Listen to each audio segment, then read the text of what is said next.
Hi అండి. నమస్తే. Welcome back to my channel. ఈరోజు మేము ఆవకాయ పచ్చడి పడుతున్నామండి. ఎన్నో కాదు, ఒక 5 కాయలు తీసుకున్నాం అన్నమాట. ముందు ఆవకాయకి కావాల్సిన కాయల్ని శుభ్రంగా నీటితో కడిగేసుకుని తుడిచేసుకుని ఇలా ముక్కలు కోస్తున్నాము. మా అత్తగారు చేస్తుంది ఫస్ట్ టైం ఆవకాయ పచ్చడి. ఆల్రెడీ ముక్కలు కోసి క్లాత్ పైన ఆరబెడుతుంది. నేను మధ్యలో వచ్చానన్నమాట. అందుకని ఇలా ముక్కలు కట్ చేసి ఉన్నాయి. అయినా పర్లేదు, ఒక 2 కాయలే కట్ చేశారు. మా అత్తగారి ప్రాసెస్లో ఆవకాయ పచ్చడి ఎలా ఉంటుందో ఇప్పుడు మనం చూద్దాం. ఇదిగోండి, ఒక కాయ కోసింది ఇలాగా చిన్న చిన్న ముక్కలు. మా ఇంట్లో ఇది ఒక 10 రోజులు ఉంటుందేమో. ఒక 10 రోజుల కంటే ఎక్కువ ఉండడం గ్రేట్. అంతమందికి ఇష్టం ఆవకాయ పచ్చడి అంటే. మాకు సంవత్సరాలు నిల్వ ఉండే పచ్చళ్ళు కాదండి ఇది. ఒక 10 రోజుల్లో అయిపోద్ది అనమాట. మా చర్చిలో ఒక ఆవిడ తీసుకొచ్చింది మామిడికాయలు 4 కాయలు. నేను సరదాగా 50 రూపాయలని పాడాను. మా ఊడున్నాడు, మా రెండో బాబు ఉన్నాడండి, మా బాబీ. మా అమ్మ ఎందుకో పాడేసింది అనుకుని ఒకసారి 200 ఇట్టేశాడండి 4 కాయలకి. 4 కాయలు 200 ఎట్టి పాడారనమాట అయితే చర్చిలో. 4 కాయలు 200. నేను అనుకున్నాను మామూలుగా టెంక పట్టలేదేమో కాయలండి, మామూలుగా ఉల్లికి పచ్చడి పట్టేయచ్చు అని నేను అనుకున్నా. ముందోసారి మా ఇంటి ఎదురుకుండా ఒకసారి మీకు మామిడి చెట్టు చూపించాను కదండి, మా పిల్ల మామిడి చెట్టు వేసిందని చూపించాను కదా. ఆసింది మొన్న 4 కాయలు ఇచ్చండి మా అమ్మాయి. అవి ఏం చేశాను, అవి టెంక పట్టలే చిన్న ఉల్లావి కింద పట్టేశాను. చిన్న చిన్న ముక్కలు కోసి ఉన్నదానికి మాకు 4 రోజులు కూడా రాలేదనుకోండి అది పట్టాను. అలాగే పట్టేద్ది మా అమ్మ అని ఈ పాడేశాడు మా పిల్లడు. దీనికేమో టెంక పట్టేసింది, తెగట్లేదు మొక్కలు. మరి ఎలా పెద్ద మొక్కలు కలపనా చిన్నవి కలపనా అర్థం అవ్వట్లేదు నాకు. ఏం చేయండి చెప్పండి. నాకైతే రాదండి, చెప్తున్నాను కదండి మీకు. ఇప్పుడు నాకు 60 సంవత్సరాలు వచ్చాయి. ఫస్ట్ టైం నాకు 60 సంవత్సరాలు వచ్చండి. ఎందుకంటే మా అమ్మగారు ఉండేవారండి, కారమని పచ్చడని మొత్తం అన్నీ ఆవిడే చూసుకుందండి తీసుకొచ్చి. మరి నాకు అసలు ఇంకేం రావండి. అలాంటిది నేను ట్రై చేస్తున్నానండి. నాలాంటి వాళ్ళు చాలామంది ఉంటారండి, నేనే కాదు. నాలాంటి వాళ్ళు కూడా అమ్మల మీద ఆధారపడి అమ్మల దగ్గర తెచ్చుకుని ఉంటారు. మా అమ్మ బ్రతుకున్నంత కాలం నాకు ఏ లోటు తెల్లలేదండి. పచ్చడి పట్టాలన్నా, కారం పట్టాలన్నా, చెయ్యాలన్నా ఏం తెలిసేది కదండి. ఇప్పుడు కారం తెచ్చి నాడించుకోవాలన్నా నాకు దేవుడు కనపడుతున్నాయండి, చుక్క కనపడిపోతున్నాయి. ఆ మిరకాయలు గిల్లి ఆరబెట్టి మళ్ళీ కారం అవి పైకర్సులు ఉంటాయి కదండి, మైసాయి ధనియాలు గట్ట ఆడించి అవన్నీ వేపాలి కదా. అవి వేపినప్పుడు దొగ్గు చూడండి. మరి అప్పుడు మా అమ్మ నాకు కళ్ళలో నీళ్ళతో మా అమ్మ జ్ఞాపకం వచ్చేసిందండి. కన్న తల్లి బతుకుండగా ఎవరికి సంత గమ్ముని ఆయన చేసే పని గుర్తురాదండి. చచ్చిపోయాక మనం చేస్తుంటే అది మనకి గుర్తొస్తుంది. అప్పుడు అనుకునేదాన్ని సంవత్సరం అంతా సరిపాటుగా పట్టుకొచ్చాను మా అమ్మ కారం పచ్చళ్ళు కూడా. అలాంటప్పుడు మేము తినేటి విషయం కాబట్టి కష్టాన్ని గుర్తించలేకపోయాం మేము. ఇప్పుడు మనం చేతంటే మా అమ్మ ఎంత కష్టపడ్డదా మా కోసం అని ఇప్పుడు బాధ వేస్తుందండి నాకు. అమ్మ బ్రతుకుండగా ఏ బిడ్డ గుర్తించదండి. ఇప్పుడు ఎవరైనా పిల్లలు ఉన్నారండి, అమ్మ చెప్తుంటే వాళ్ళకి ఏదో కోపంగా ఉంటుంది. మా అమ్మ మమ్మల్ని వస్తే ఇలాగ అంటుంది అలాగ అంటుంది అని. వాడు పెళ్ళయ్యి తల్లిలో అవుతాడు చూడండి, అప్పుడు వస్తుందండి. ఓహో మా అమ్మ కూడా నన్ను ఎంత ప్రసవేదంతో కన్నదా, నేను ఇలా పుట్టానా. మన బిడ్డలు తెలుస్తున్నప్పుడు తెలుస్తుంది ఆ తల్లి బాధ. ఓహో మా అమ్మని కన్న మమ్మల్ని ఇంత బాగా పెంచింది, ఈ రోజుని మా అమ్మని మేము ఎందుకు చిన్న చూపు చూస్తున్నామని తెలుస్తుందండి. ప్రతి బిడ్డ తెలుసుకోవాల్సిందండి. మన దేవుడు అన్ని చోట్ల ఉండదు కదండి. దేవుని ప్రేమ తర్వాత మనకి పంచేది అమ్మ ప్రేమ. అమ్మ ప్రేమ అన్నది ఎవరికో కానీ దక్కదని. కొంతమంది చిన్న పిల్లలప్పుడే అమ్మ చచ్చిపోద్ది. వాళ్ళు ఎంత దురదృష్టవంతులు అంటే చెప్పనండి. కానీ అమ్మ బతుకనికి మనకు అన్ని చూసినప్పుడు అమ్మని మనం నిర్లక్ష్యం చేయకూడదు. బ్రతుకుని ఎంతకాలం అమ్మకి ఇచ్చే గౌరవం అమ్మకి చేయాలి, నిర్లక్ష్యం చేయకండి. నాకు ఇది ఇప్పుడు ఇవన్నీ చేతంటే ఇప్పుడు తెలుస్తున్నాడు. ఇప్పుడు నాకు మీరు నమ్ముతారు, నాకు 60 సంవత్సరాలు వచ్చినాయి. ఈ 60 సంవత్సరాలు ఇప్పుడు ఆవకాయ పచ్చడి ఆడతాం కానీ కారాల శాతం కానీ ఎప్పుడు రాలేదు నాకు. ఒక ఆడపిల్లలు ఉంటే గమనకు వచ్చేయమనండి. నాకు ఆడపిల్లలే 2 మగవాళ్ళే 3. అందుకు నాకు అవసరం రాలేదు. ఆడపిల్ల అంటే మరి అల్లుడు తప్పకుండా పట్టి పంపించాలి కదండి. అంతని మా అమ్మ నాకు నేర్పలేదు. మా అమ్మ చేసినప్పుడు దగ్గరికి వెళ్తే అమ్మని వెళ్ళి రావద్దమ్మ నాకు దగ్గర అమ్మ అని మా అమ్మ పక్కకు నెట్టేసి తప్పండి ఏ పని నాకు నేర్చుకోమని అనలేదండి. ఇప్పుడు చేస్తుంటే నాకు ఇప్పుడు ఈ సంవత్సరం ఈ వయసులో మా అమ్మ జ్ఞాపకం వస్తుంది నాకండి.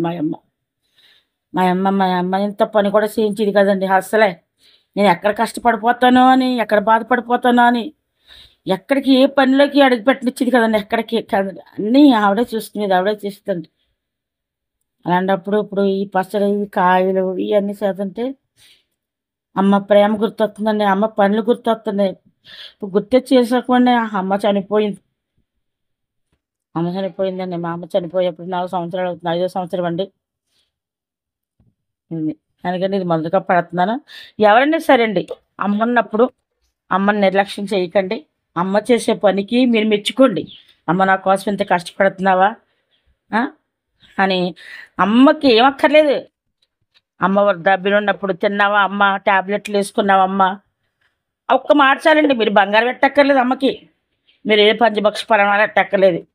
అమ్మ ట్యాబ్లెట్ వేసుకున్నావా, అన్నం తిన్నావా, ఇంకా ఒక మాట్లాడకండి. దూరంలో మీ అమ్మ దూరంలో ఉంటే ఒక రోజైనా ఫోన్ చేసి మాట్లాడండి అమ్మతో. అమ్మ చాలా బిడ్డల కోసం బెంగెట్టుకున్న తల్లి. కానీ ఫోన్ చేస్తున్నప్పుడేమో మా అమ్మకి ఏం పని లేదు, ఇంకా అత్తమ్మ ఫోన్ చేస్తే కూర్చున్నది అంటారు పిల్లలు. కానీ మరి ఆ ప్రేమ ఏం తెలుస్తుంది మీకు? మీ పిల్లలు కూడా పెద్దోళ్ళు అయ్యాక, మీరు ఆ టైంకి వచ్చాక అప్పుడు తెలుస్తుంది. ఏదైనా అనుభవిస్తారే కదండి తెలిసేది. అనుభవపూర్వకంగానే ఏదైనా రావాలి. ఇప్పుడు అనుభవపూర్వకంగా వస్తే అయిపోయి అంత అయిపోయి ఏదో సామెత ఉంటుంది కదండి, చేతుల కాలక ఆకులు పట్టుకుంటే లాభం ఏంటి. అలాగా అంత అనుభవంతో అయిపోయాక అమ్మ పోయిన తర్వాత ఈ బుద్ధి వస్తే సుఖం ఏంటండి? ఏమి లేదండి. కనుక అమ్మని ప్రేమించండి. అమ్మ మన కోసం ఎన్నో చేస్తుంది. ఎన్నో చేసిన కన్న తల్లిని ఎప్పుడు నిర్లక్ష్యం చేయొద్దు. అమ్మని ప్రేమించండి. మరి ఇగో మొక్కలు పోతున్నాను నేను, మా కోళ్ళ వీడియో తీస్తుందండి. మా పెద్ద కోళ్ళలో చూస్తున్నాను, ట్రై చేద్దామండి అండి. తప్పులేదు కదా ట్రై చేయటం. ఎలా ఉన్నది తినేటర్లేండి మా పిల్లలు. పచ్చడి కలిపాక అప్పుడు చూపిస్తానండి కొత్తగా ఎలా కలుపుతున్నాను. 5 కాయల ముక్కలమ్మ ఇవి. ఎన్ని ఉంటాయంటారు?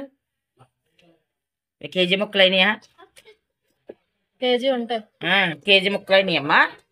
ఈ కేజీ ముక్కలకి కారం 1/2 కేజీ వేసాను. 1/2 కేజీ కారం, 1/2 కేజీ ఉప్పు, 1/2 కేజీ మెంతి పిండి. మరి గ్రేవీ ఉండాలి కదా బాగా.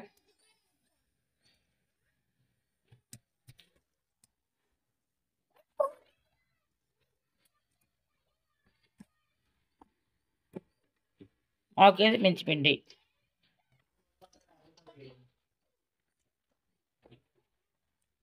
బద్దలేమో కానీ గ్రేవీ అవసరమేమో ఎక్కువ మనకి. గ్రేవీ లేదు మా పిల్లలకి గ్రేవీ కదా, గ్రేవీ ఏదమ్మా ముక్కలే ఉన్నాయంటారు. అందుకని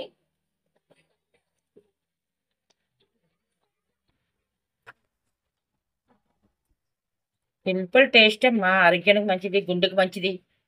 ఎల్లిపాయ చాలా మంచిది. మనం ముట్ట తెల్లగా తినలేం కదా, పప్పులోను పచ్చళ్ళలోను వేసుకున్నాం అనుకో. కానీ పచ్చళ్ళు ఊరిని ఎల్లిపాయ చాలా టేస్ట్ కూడా బాగుంటుంది. ఎల్లిపాయ కమ్మదానానికి మంచి బాగుంటుంది.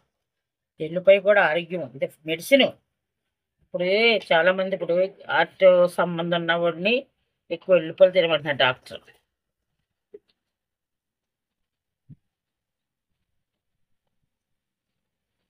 పల్లీల నూనె వేస్తున్నాను. ఎక్కువ ఏమన్నా పచ్చడి అయితే పప్పులు వేసుకోండి అమ్మ. తక్కువ కదా. మా ఇంట్లో మా కోళ్ళు ఉందమ్మా, ఇంకా రోజు ఇది వేసి తింటారమ్మా, కూర వేసుకోదు. గ్యాస్ వచ్చి రాని ఏది రాని మాత్రం పచ్చడి మాత్రం ఇది తినేది, రోజు ఇదే తినేద్దు. ఏ కోళ్ళండి? 2వ కోళ్ళమ్మ. నాకు 3 కొడుకులమ్మ. పెద్దోడేమో కిషోరమ్మ, కిషోర్ భార్య ఏమో సుమతి, వాడికి 2 మగపిల్లలు.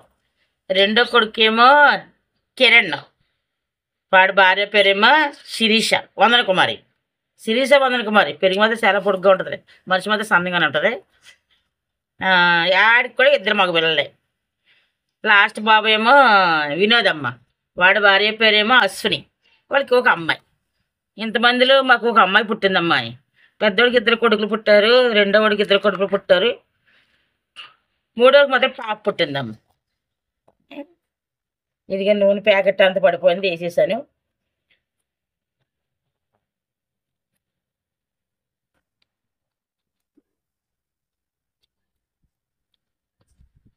బస్ సూపర్ అండి. ఏదైనా వేస్తేనే బాగుంటుంది నూనె. కానీ రెండోసారి నూనె వేస్తున్నానమ్మా. తర్వాత కప్పితే మూడోసారి ఏ తక్కువ ఉందో చూసి వేసుకుంటాం కదా.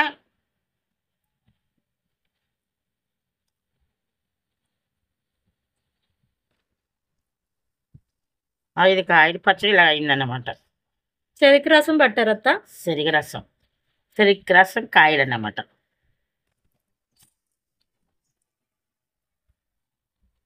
కొంచెం గ్రేవీ ఉంటుందని కొంచెం ఆపిల్ కొద్దిగా ఎక్కువ వేసానులేండి.